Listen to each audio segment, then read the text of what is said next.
How's the team news guys last week? Yeah, no got our troubles to see. Quite a few injuries. Obviously, big Robbie has fractured his cheekbone, which we thought. So he'll be out for probably best part 3 to 4 weeks. Might be able to get him in a mask. As a consequence of that, we've recalled Aiden Glavin from Elgin. On an emergency loan with the intention of putting him back out to Elgin. Didn't want to do that, but needs must at the minute. We can't really afford to go and get another goalkeeper. And it doesn't make any sense if Robbie's going to be back involved, hopefully in 3 or 4 weeks anyway.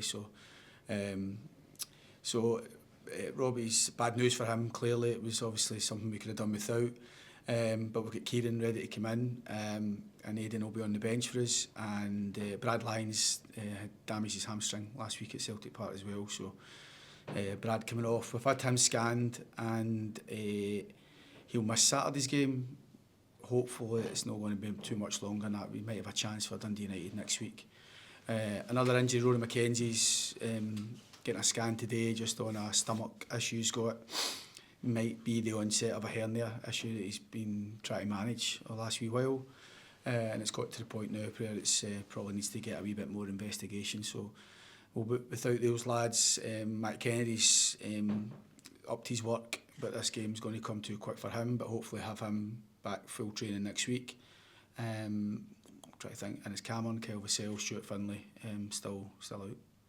Yeah, obviously Tynecastle we had some results there in recent past as well. Is that a place you go to with confidence? Yeah, I think Hearts are a good side.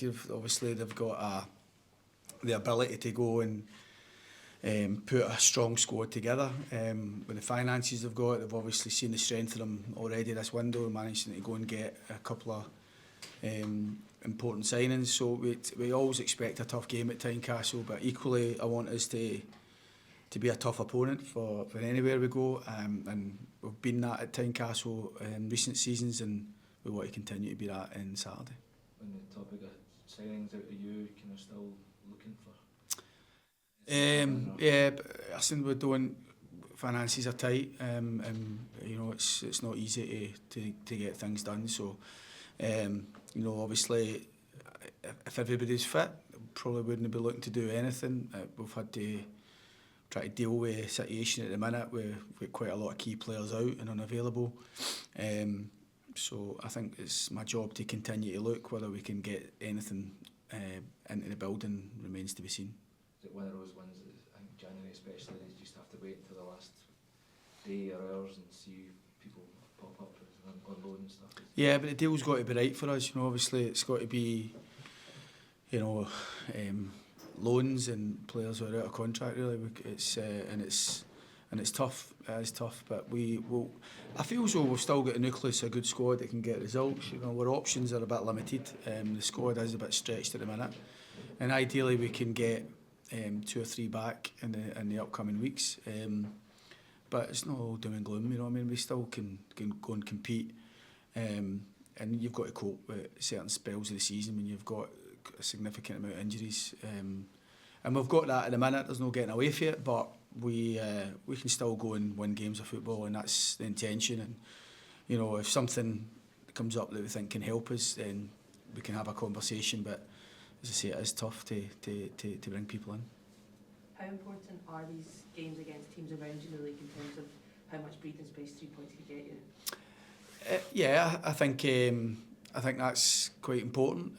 But we're probably just looking to try to get winning runs if we can. And we've had some good wins in this last wee while, but a lot of times it's been followed up with a defeat and a draw and the like. And I just think we're just trying to get some back-to-back wins, and we can see the difference that can make to a team. You've seen Hibs hit a bit of form. I think 4 wins out of 5, or maybe whatever it is, 5 out of 6 potentially, gets them into the top 6 from being bottom of the league, and how quickly it can change. And I think with the congestion, with a lot of teams right up until at 5th place, there's not a lot. Sometimes it can change week to week. You can jump 3 places, drop 3 places. So the benefit of winning games, full stop, I think at this stage of the season. But no, you're right with your question. The fact that teams round about you can do yourself no harm by damaging them as well.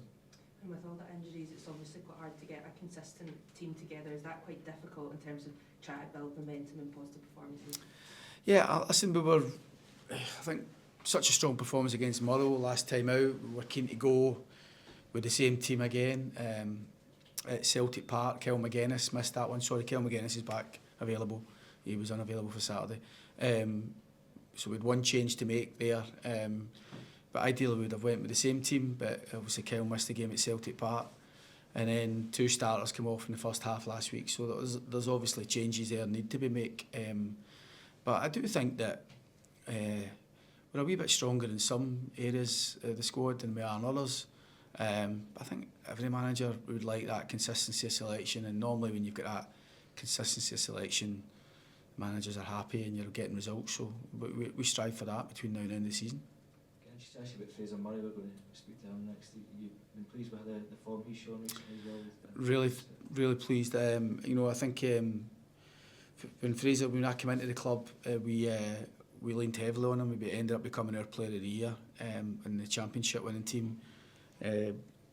His role last season probably wasn't as big as he would have liked. I think such was the form of Danny and Matty, and it was hard for him to get in, but we persevered. We've had plenty of conversations. I thought he came back brilliant pre-season, and it's maybe took him a wee bit longer to get into the team, but he's in the team. He's took his opportunity and he's in the team with merit. He's one of the first names in the team sheet at the minute, and he's doing great, and I'm really pleased with Fraser. He's always trained well. He's always had a really positive approach to his work. He's always been really supportive of his teammates, and he's never let his head go down too much. But like everybody, every player, they all want to contribute and play more, and he's getting that, and he's carrying a threat for us. We get to go at Celtic Park last week, which he's got a big part to play in. He can go both sides, he can play central, he's a great crosser of the ball, and he's got really good speed that is so important for us in the team. So long may it continue, we're delighted with the wee man. All right, thank you. Cheers.